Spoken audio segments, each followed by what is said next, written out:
السلام عليكم ورحمة الله وبركاته. اللهم صل وسلم وبارك على سيدنا محمد وعلى آله وصحبه أجمعين. ازيكم يا حبايب قلبي، عاملين ايه؟ يا رب تكونوا بخير وبأفضل حال. وحشتوني كتير كتير من آخر فيديو نزلناه مع بعض. صباح الجمال، صباح السعادة، صباح كل حاجة حلوة، عقلكم طيبة.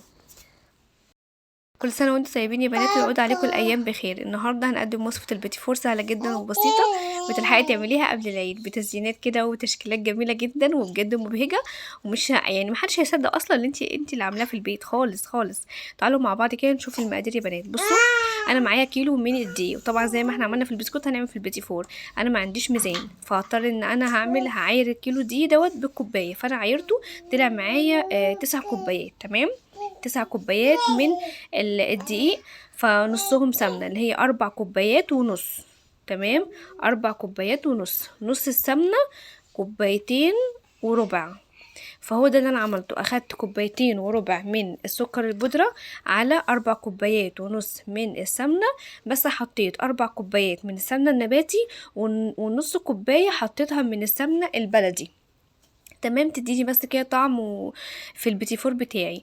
البيتي فور زي قريبة 3 مقادير مع بعض. الدقيق ايا كان الوزن نصه سمنة، ونص السمنة يكون سكر بودرة. تمام تمام، اختلاف بس ان هو بيتضاف للبيتي فور بيض، اما الغريبة لا، هو سمنة وسكر ودقيق بس. تمام، فالمهم انا عايرت بقى بالكوباية زي ما قلت لكم كده، حطيت بقى مقدار السكر على مقدار السمنة، وممكن تعمليها بالزبدة، بس انا عندي سمنه فانا بستخدم السمنه يا بنات. المهم خلطتهم كده مع بعض، وبعد كده بدأت بقى ان انا اضرب بالمضرب زي ما انتم شايفين كده. هفضل بقى اضرب السمنه والسكر او الزبده والسكر مع بعض لحد ما تديني اللون الكريمه الفاتح اللي احنا عايزينه، كريمه لونها فاتح، ويكون القوام طبعا تقل عن كده بكتير. فانا هفضل بقى اضرب بالمضرب. الخطوه دي مهمه جدا، هي اللي بتطلع البيتي فور او الغريبه معاكي، او البسكوت كمان بيكون هش كده وجميل وناعم وبيدوب دوبان كده في الفم. فالخطوات دي او التركات دي هي اللي بتطلع معاكي الحاجه مظبوطه، او تطلع معاكي الحاجه ناعمه وهشه وجميله. بس يا بنات هفضل اضرب لحد بقى ايه ما اوريكم بقى الشكل النهائي ليه. بصوا كده يا بنات، كده تمام. انا بقى ايه مش هضرب فيه اكتر من كده. دي بقى القوام اللي انا عايزاه. تمام، انا كده خلاص تمام، مش هضربه تاني يعني كضرب ان انا افضل اضرب. عندي هنا على كيلو الدقيق او على مقدار الكيلو هحط بيضتين كاملين. في ناس بتحط صفار بيض، بتحط بياض بيضه وبيضه كامله، لا انا بحط بيضتين كاملين على كيلو يا بنات. هنزل باول بيضه كده وافضل اضرب، اول ما تختفي معايا ببدا انزل بالبيضه التانية، وكمان كيس فانيليا معاهم عشان زفرت البيض. تمام، بفضل بقى ان انا اضربهم كده مع بعض زي ما انتم شايفين. اول ما تختفي معايا بالشكل خلاص كده تمام. كده انا مرحله المضرب انا مش محتاجاه في اي حاجه تاني. هبتدي دلوقتي ان انا انزل بالدقيق اللي انا نخلته. واهم حاجه يا بنات يعني خطوه الدقيق دي ونخلها خطوه مهمه جدا، اي شوائب بقى واي تكتلات، وفي نفس الوقت بقى يعني هتحافظي على القوام كده يكون هش وناعم. النخل دي يعني من العوامل برضو والتركات المفيده جدا في اي مخبوزات واي معجنات واي حاجه انت تعمليها. تمام تمام، اولا كده نزلت بقى بنص كميه الدقيق، قلت بقى ان انا هضرب هقلبها كده بالمعلقه الاول. بصوا بقى يا بنات، طريقه العجن ما بنعجنش، ماشي؟ ده مش كحك ولا اي حاجه تانية، ما بنعجنش. بنبدا ان احنا ننزل كده، نجيب من تحت لفوق، من تحت لفوق بايدك او بالمعلقه، من تحت لفوق بنلم بس كده. تمام تمام، بعد كده بقى خلاص بتكون ان هي خلاص قربت ان هي تلم معايا يا بنات. هي بتفضل ان هي ملزقه في الايد كده اللي انت بتعجني بيها. تمام، بس بصوا الطبق بتاعي بدأ ينضف ازاي. انا بقى كنت بجربها بايدي التانية، طالما ما لزقتش في ايدي التانية ومعالم الدقيق اختفت وبقت كلها حاجة واحدة، ولا في سوائل على جنب ولا دقيق على جنب، خلاص كده واتأكدت ان الأرضية والجناب تمام.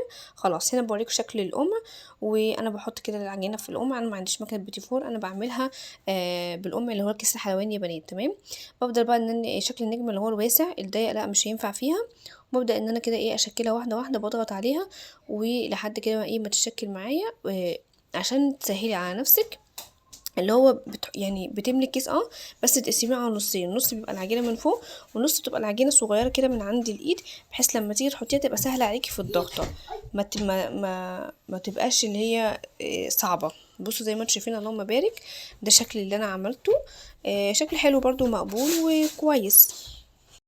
بصوا بقى يا بنات، بعد ما بحط الصينيه تمام، بعد ما بشكلها الفرن شغاله معايا درجه الحراره على 180 تمام. بدخل بقى الصينيه بتاعتي 10 دقايق بالكتير بتروح طالعه.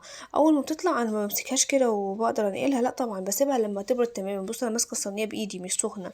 بعد كده بجيب اي صينيه تانية او اي حاجه تانية، ببدا ان انا احط فيها كل الكميه بقى ان انا ايه هطلعها مثلا من الصينيه، وهكذا ببدا بقى ان انا ايه اطلع كده بالراحه واحركها بالراحه، لان هي بتبقى ناعمه جدا وهي سخنه. لو جيتي مسكتيها بتبقى طبعا هتتكسر منك وتفتفت منك، فانصحك نصيحه يعني ما تمسكهاش، او مثلا تيجي تنقليها من مكانها وهي سخنه.